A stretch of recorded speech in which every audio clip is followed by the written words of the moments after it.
Are spectroscopy BSc part 3 paper 2 में आप सभी का स्वागत है। इसमें लास्ट आपके क्वेश्चन काफ़ी कठिन भी है, क्योंकि इसमें ऑर्गेनिक कंपाउंड की पहचान यूवी, आईआर तथा एनएमआर तीनों स्पेक्ट्रोस्कोपी विधियों के आधार पर की जाती है। यूवी और आईआर की नॉलेज होना भी हमें आवश्यक है। इससे पहले लेक्चर में मैंने यूवी और आईआर के बारे में आपको बताया था। तो जो प्रमुख रूप से बैंडें हैं वो आपके तनन और बंकन की होती हैं। और एक खास बात है, जैसे आपके इस तरह का कोई कंपाउंड है CH3 CH2OH, तो इसमें जो सिरे वाले बंध होते हैं, इन सिरे वाले बंधों में आपके बंकन और तनन दोनों होते हैं। लेकिन जो बीच वाले बॉन्ड हैं, इन बीच वाले बंधों में केवल तनन वाले ही अवशोषण बैंड आते हैं। हर कंपाउंड में कोई भी क्रियात्मक समूह हो, उसमें कार्बन CH3 CH2 CH के रूप में अवश्य होगा। यानी कि हर ऑर्गेनिक कंपाउंड में के आईआर स्पेक्ट्रम में CH3 की, CH2 की ये तनन और बंकन वाली अवशोषण बैंड अवश्य रूप से होंगी। यानी कि हमें इनसे कोई ज़्यादा उपयोगी जानकारी कंपाउंड के बारे में प्राप्त नहीं होगी। मेन उपयोगी जानकारी प्राप्त होती है इससे क्रियात्मक समूह के लिए। यहाँ इन्होंने CH3 के बारे में बता रखी हैं आपके कहाँ कहाँ तनन और बंकन आती हैं। आपके जैसे C बॉन्ड C तनन कितने 1300 से 800 cm-1। यदि ये बॉन्ड डबल बॉन्ड के रूप में यानी ज़्यादा स्ट्रॉन्ग हो गया तो अब तनन खिंचाव के लिए ज़्यादा एनर्जी की ज़रूरत पड़ेगी, ज़्यादा फ्रीक्वेंसी की ज़रूरत पड़ेगी। तो अब 1300 से बढ़ के कितने पे आ रही है 1667।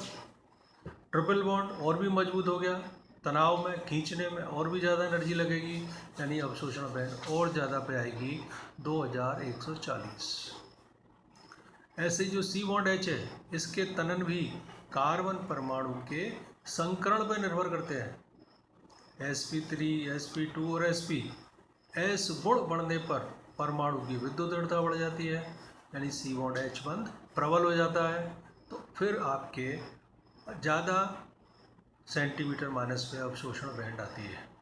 ये C बॉन्ड C तनन, C बॉन्ड H तनन बंकन सभी कंपाउंडों में होंगी। अब एक एक क्रियात्मक समूह का एग्जाम्पल लेके चलते हैं। जैसे आपके एल्कोहल में वो CH3 वाली, CC वाली वो तो होंगी। मेन रूप से कौन कौन सी होंगी? एक तो CO तनन होगी, ये कितने पे आती है 1260 से 1000 पे।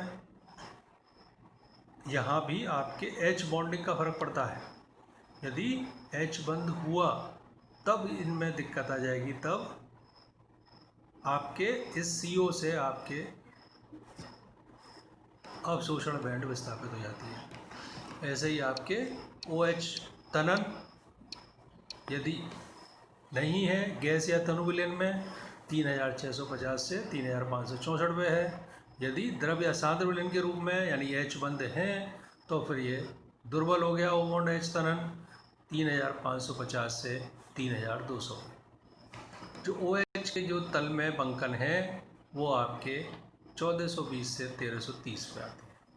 तो इन तीन अवशोषण बैंडों को हम आईआर स्पेक्ट्रम में देखेंगे तो कंपाउंड में बता देंगे कि OH समूह उपस्थित है या नहीं है।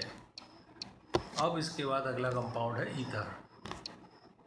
ईथर में तो आपके C bond O bond C ये वाली पूरी आपके अवशोषण बैंड 1150 से 1085 पे आती है। इससे ही हम कंपाउंड की पहचान कर लेते हैं, क्रियात्मक समूह की पहचान। अब इसके बाद आपके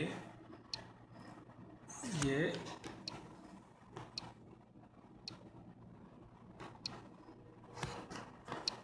कार्बोक्सिलिक अम्ल। कार्बोक्सिलिक अम्लों में आपके द्विलक संरचना पाया जाता है हाइड्रोजन बंध के कारण। तो इसकी वजह से भी आपके ये O बॉन्ड H तनन की आवृत्ति चेंज होगी, अवशोषण बैंड चेंज होगी। इसमें कुल कितनी होंगी? OH तनन की जो अल्कोहलों में थी उसी तरह यहाँ भी होगी। एक और एडिशनल होगी C डबल बॉन्ड O तनन की। फिर आपके C डबल बॉन्ड O वही यदि H बंध है या नहीं है उसकी वजह से, और एक OH के बंकन की बैंड होगी। तो कुल मिला के इसमें 1 2 3 4 अवशोषण बैंड हैं एसिड में होंगी। एस्टर में अब O बॉन्ड H नहीं है, तो जो एसिड में O बॉन्ड H के तनन और बंकन आ रहे थे वो एस्टर में नहीं होंगे। एमाइड में C डबल बॉन्ड O वाली आएगी। अब यहाँ O बॉन्ड H की जगह N बॉन्ड H तनन और बंकन की अवशोषण बैंड है एमाइड में होंगी। एमीन में N बॉन्ड H के तनन और बंकन की अवशोषण बैंडें होंगी।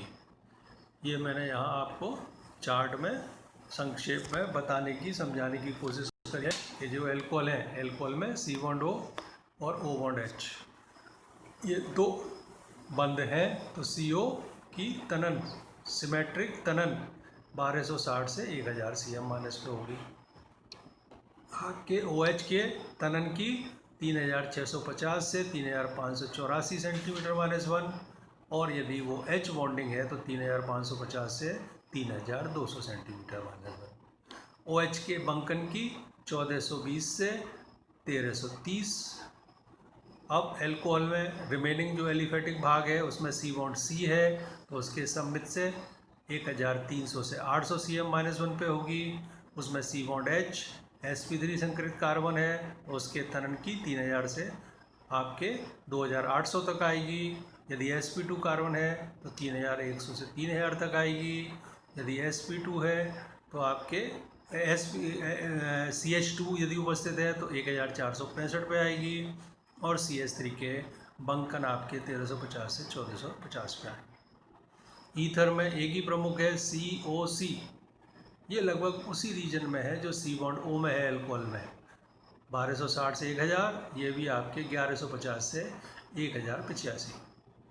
Carbonyl compound aldehyde ketone, aldehyde में एक तो C डबल बॉन्ड O की बैंड आती है 1750 पे। इसके अलावा CH है, तो CH के जो तनन है वो लगभग उसी रेंज में है जिसमें OH में 3550 है, यहाँ 2830 से 2695 है। कीटोन में ये एल्डिहाइड वाले CH नहीं आएगी। कौन सी आएगी? इसमें ईथर वाली C और यहाँ C डबल बॉन्ड O, ये लगभग वही रीजन है 1300 से 1100। कार्बोक्सिलिक एसिड में एक तो कार्बोनिल ग्रुप है तो कीटोन वाली बैंड होगी, और OH ग्रुप है एल्कोहल जैसा, यानी एल्कोहल वाली भी तीनों अवशोषण बैंडें यहाँ होंगी। ईथर में एसिड वाली OH वाली नहीं होगी तनन बंकन की, और बाकी की दो बैंडें होंगी। एमाइड में आपके CN होगी, CO होगी, NH तनन और बंकन होगी।